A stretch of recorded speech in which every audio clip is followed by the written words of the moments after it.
BEEX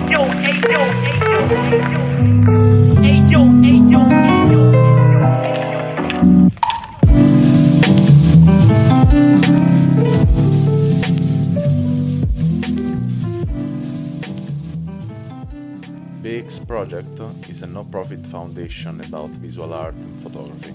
If you want to help us, just drop a donation on buymeacoffee.com/BerlinExplorer. So welcome to this other appointment with 50 minutes of experience. Today I'm with Christian Heidebur from Germany, Munich, and welcome to this podcast, Christian. Hello, welcome. Thanks for having me here. Yeah, it's really a pleasure for us. So today we talk about you, and what I know about you, you are a really interesting experimental photographer. I found you on Lomography recently, and I was really interested to talk with you about the experience you had in photography, but not as only a photographer, but as a human. Cool. So there is something you would like to share with us in particular, or we just keep on and slowly we go in a direction we don't know yet? Yeah, let's go in a direction where we don't know yet, but I can talk a bit about me. So like I said, my name is Christian Heidebur, and I'm living in Munich, but I'm from Westphalia in Germany, in the middle of Germany. And I moved to Munich 6 years ago, I think, round about. And yeah, and obviously I have a passion for photography, so that's the reason why I'm here. And I do analog fine art photography, and yeah, you said I do experimental stuff, and my passion is surreal photography. I like I'm not I don't like just a generic photo. I don't know if I go hiking or something and wouldn't like just a normal photo from the landscape. So I always like a bit the photos a bit more special, so like a surreal taste to it, and therefore I have different techniques. And yeah, the cool thing about analog photography is that you can experiment quite well with it. So I have access to a few different cameras, a professional SLR camera, and but toy cameras as well, made out of plastic, very cheap and simple. And I use different kinds of films. So there are very cool films out there who have a color shift, so you can do photos in false colors. So it's great for a surrealistic feel. And there are a lot of lenses, like trick lenses, prism lenses, and stuff like that. You can use filters. So I try to use everything, yeah, which help to make a photo which is a bit more interesting than a normal one. And there are different techniques I like, and what I'm really stuck to is double exposures. I'm not sure if you can do double exposures with digital cameras as Sure, well. you can do it. I mean, in the last 3 cameras I had the digital, there was an option to doing double exposure, so then you had just to click on, and yeah, the camera was set to have the aperture on the same frame. Ah, cool. Okay, I didn't know that, but I was hoping that you can do, because I like double exposures the most. That's my thing. So and yeah, you can bring two totally different motifs together which don't belong together, and create something totally new, and that's really a series I like. I have the series called Urban versus Nature, where I go out in Munich or somewhere else in urban areas, do a photo there, and make this overlapping with a shot in the nature, in forests and something. And yeah, that's what I really like. And like I said, this special films with a color shift or false colors are really, really helping there. And what you can do as well with analog is film soups. That's a quite unique niche where you put your film after exposure maybe in some liquids and let it suck or soak for a few hours and let it dry before you send it to the lab and let it develop, and you get kind of smudges on the photos, and it's can be really beautiful. And I like experimenting a lot. Just to keep on the soup, because it's something I also do it a lot with Polaroid, especially. But which was your last soup? Which was the recipe of the last soup? Oh, the last one I did is in the film lab, and I will get it tomorrow. So I'm quite excited. That's only or that's a special thing with analog photography, that you're collecting film rolls and you're waiting till for the lab to develop them. And the recipe, I think I mixed quite a few liquids and had some alcoholic liquids for a few hours, and then I had a kind of other cleaners for another few hours, and I put in some. That was the first time I put in some dyes. I have watercolors here, and I put in some brown and blue dyes into the water, and I'm quite curious if how this will turn out and if this works. Yeah, it's always really interesting to know what come out. And you usually do it before or after developing the negative? Sometimes before, and then was really difficult to develop the negative. Yeah, well, the film lab is warned, so that is a film soup. Now I do this before the development, so I'm not sure. I never tried this out after, because yeah, when the film is developed, it's kind I don't know if it's really fixed there on the negative. So I do this before I go put it. Depends of the power of the liquid. Yeah, for sure. If you work with chemical liquid, they are a bit more stronger. Yeah, they go to really damage in a way. Damage or just destructor the images on the film. And another problem would be I had to scan the negative when I soup it after it comes back from the lab, and that's the most tedious part in analog photography. So I always do the lab, do the scanning. Yeah. So to go a bit more deep inside of your experience with photography, you wrote in our note that you started photography 2 years ago. Yeah. And your life changed a lot as well in the last 2 years. Yeah, it's a bit connected with my photography. So at first I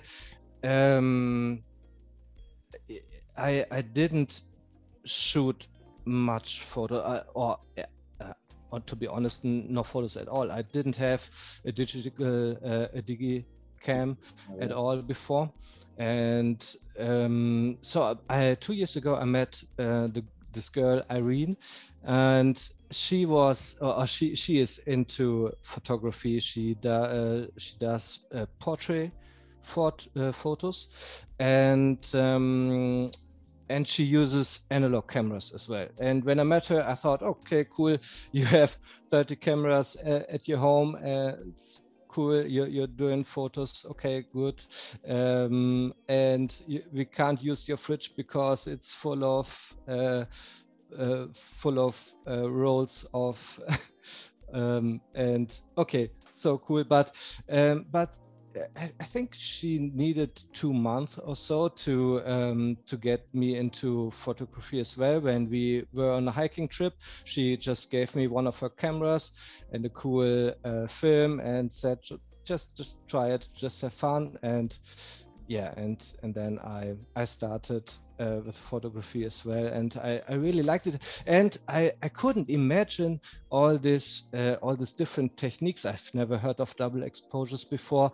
I didn't know that there are so many films out there which just don't give a natural look, but no, where you can, or I use I like these color slide films, and you have if you develop them like a normal film, they are very vibrant and high contrast photos. I like that a lot. I use cinefilm a lot. I like that as well, and never heard about all of this before, and was quite surprised what is possible with analog. And yeah, since then I have the camera with me all the time, and I go a lot more out in the nature than before. And even here in Munich, where I just before, when I don't know, had to go to work or wanted to meet friends or so, I went to the subway, to the metro station, and got in, got out, and didn't see any of the city at all. And now, if it's not heavily raining, I go out with my camera. I do a lot by foot, and I have seen a lot of the city since then. So it's a totally different. And the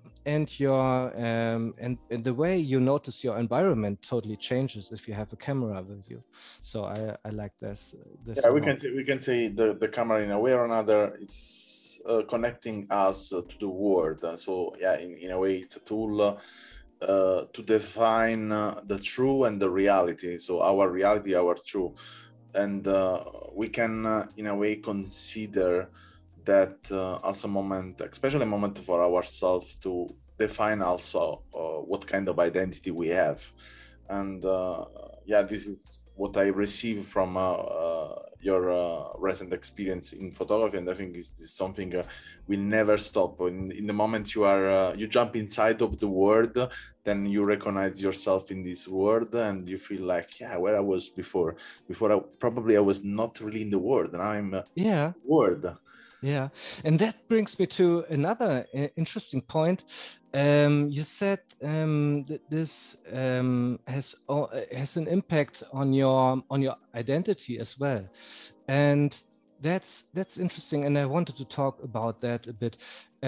Before I started photography 2 years ago, I painted quite a lot in my free time, maybe another two years before that, and since and since I do photography, I wanted to share my work. So it's always nice to share that. I didn't know really why, but I wanted to share, and I wanted to make a website. I thought it's, besides Instagram and whatnot, it's a good way to present yourself.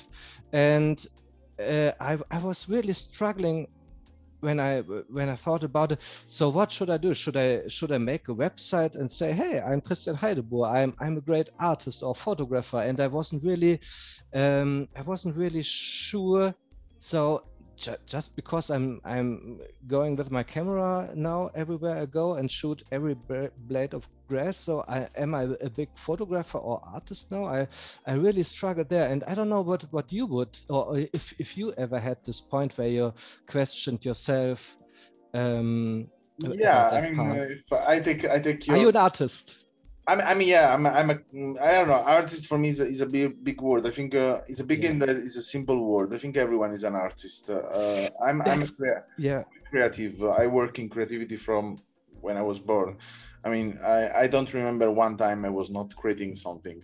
So then, I create from all my life. So, but if I have to say, yeah, how I define myself, I define myself as a human. Yeah. I don't like to define myself as a creative, especially now in these last years where I work much more as a creative, so as a professionist with many clients. For the work, I have to define myself always in a way. It's always difficult to define because I work with all the tool possible in creativity. Mm-hmm. So, I mean, what I say in general when I teach is, yeah, the tool is you. It's not, you can have what else you want in your hand on, you can use what else, but the tool is you. If you Mm-hmm. don't work, the tool doesn't work. And this is what I think always is, we are really probably in a century where it's really important to understand that we cannot define ourselves as a tool. And especially in this center, it's important to know that everyone is able to doing everything, because we share constantly every information. Also, if we think we don't do it anything special, also the person is just watching Instagram every day without any reason. It's accumulating some influences and some ideas in a way. And the point totally change just when you understand that the difference is when you choose to use this information you eat every day, or you just eat and never digest that stuff. It's just a matter of a choice. So yeah, I had in the past that dilemma always practically because the society around me, the culture, I'm from Italy, and I think it's quite in the same of Germany in that way, also to always saying, yeah, you cannot do it many stuff, you have to choose one stuff, choose, it's pretty monogamous, the society in the world, but not not all in the way of sexuality, but in a way probably of being human. So for me, being human means to have more capacities than in general be an animal, but that doesn't mean we are not animal. And this is the lovely part, I think, of art, that we can still be animal in a way, child. We can play a lot. I like to play. I'm a person, I really like to play with everything, and most of the time spielen, no, playing is not really relevant to something has to be fun. Also, I really love these etymologies about the words. I really like the etymologies in general, but in many languages, as English or German, we use spiele or play also to define the acting, for example, as in the theater or in the cinema, or doing totally different kind of action. And that's, I think, is the properly words we have to use also when we do it photography, or if we do it architecture, or if we do it totally something else, cooking or what else. It's not really important sometimes to define the action with a word and then to close this word in a limit or in a border. It's important. And free. I like what you said. You said everyone is an artist. I think I don't know if Joseph Beuys was the one who said it this way. And now I totally agree with that. And it's just you said it's a strong word. I think the same, but it's just a word. It's just how you defines it. And so but I was pretty harsh or not very kind to myself when I asked, so what are you doing with your camera? Are you a big artist now? And when I want to present myself or introduce myself on a website, so I felt strange to type in I'm an artist, that's my artwork. So because I had a lot of respect for this big word, and but now however, I okay, everybody is an artist, so I do photos. They are kind of surreal or artistic in a way. Okay, I'm an artist, that's good. And another problem I had after that is, but is this good quality? Is my art good? And I really struggled a lot, and put myself under pressure and said, oh, stop goofing around with your camera. Who do you think you are? You're a wannabe photographer or wannabe artist, so don't waste your time anymore and let this do the professionals, really big artists. So I want to just say, sorry if I stop you. Yeah, but please. It's not important how do you define yourself. I mean, in general, now I will say that also for the people we listen us. It's not really important how we define ourselves, because what we do, it's already a way to define ourselves, is communication. If I say everyone is an artist, it's because art is a matter of communication of expression and emotion and feeling and everything. So it's communication. And if is communication art, so everyone communicates something. And this is in a way my way to think, and is I think in a way really logical. I analyze the words, and I ask to myself why this word is like that, and then I go to the etymologies, to the meaning, and to go really deep inside of the words to understand, okay, if I use these words, it's because it's that. So then cannot be that others. Can be in the moment I use another synonyms. But to keep on what you was saying, I think it's important what you do, also if it's not important what you do. And why? Because if you don't do it, the experiment to doing your website or to try to call yourself artist, in the moment you do it, you are losing just an opportunity, because this is what define an artist. Define an artist if someone else think you are an artist, because the word artist is a label. In this case, it's just a category, and it's a category in a way or another we use for marketing. But I don't think that when you go out and watch, I don't know, something you are interested in, and you shoot a picture, in that moment you are thinking, I'm an artist, I'm an artist, I'm an artist. I mean, I hope there are not a lot of people thinking that way, because we'll be really ill this way. But the point is, you are doing an action, and this is the point. Imagine if it's communicating feeling, so then every time you kiss someone, you feel something for you are an artist. So you did an action to communicate something you feel, so you are an artist. And this is the point. Don't limit yourself. So if you feel to doing a website, if I'm in this position to tell you as a creator, I tell you, do it what you feel to do.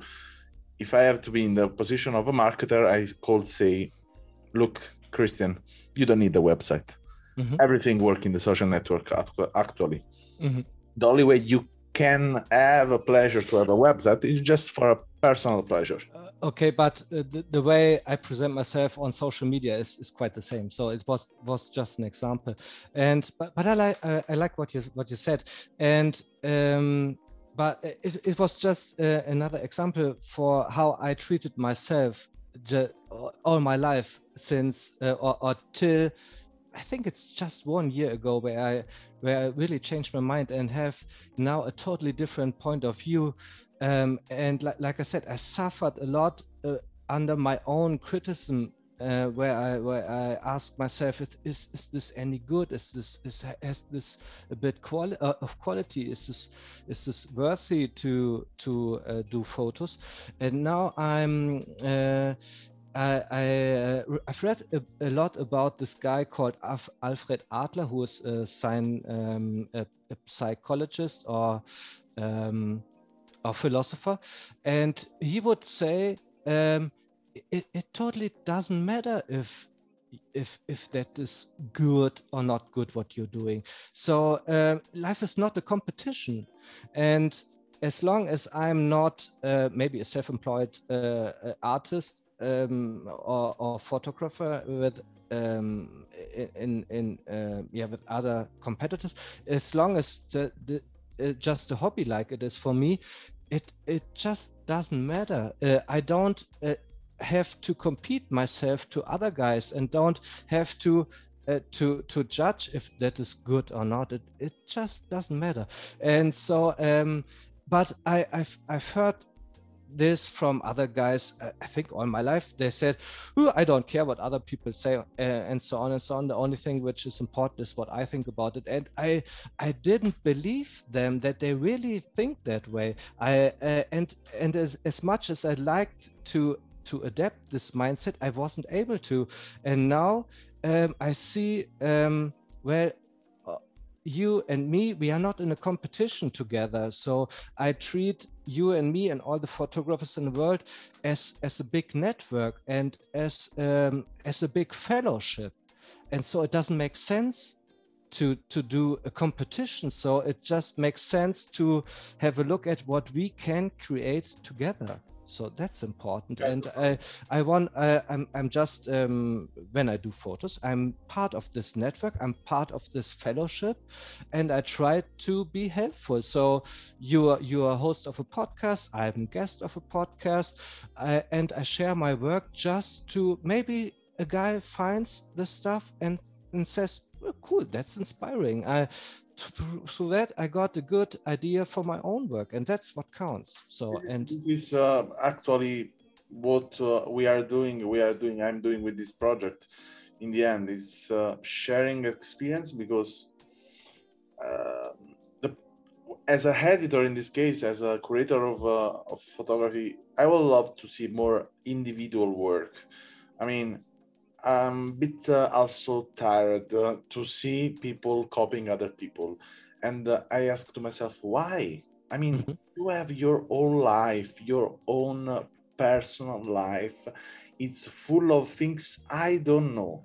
Why Yeah, have to watch something other people already showed me? Showing me what is your life. yeah, Something other cannot have. And that's why I think doesn't exist the idea of comparison. You cannot compare yourself because other people are not yourself. We yeah. cannot compare anything. And there's no need to. There is no competition out there. It's only there if you make it a competition. So it's Yeah. and since I know that, I feel a lot better. I feel really fine and I feel totally comfortable with my work and with myself and what I'm doing because I don't have this competition anymore. And that's great. And that's, I think, was interesting to share with your Yeah, audience. totally. Thank you a lot for this sharing. We passed over the 50 minutes. I think we are in the Whoops. Okay. 25 minutes. But yeah, it was nice. And yeah, we can keep on. I mean, we can continue this conversation also in another podcast, maybe also in the when you want. I mean, you can pick Great. We can talk about something other with another other stuff. podcast. Great. And this is the point of this podcast is I think could be unlimited because in a way or another imagine I think I could tell experience every day 3 4 5 Okay. every day. Yeah. So we can continue this. Cool.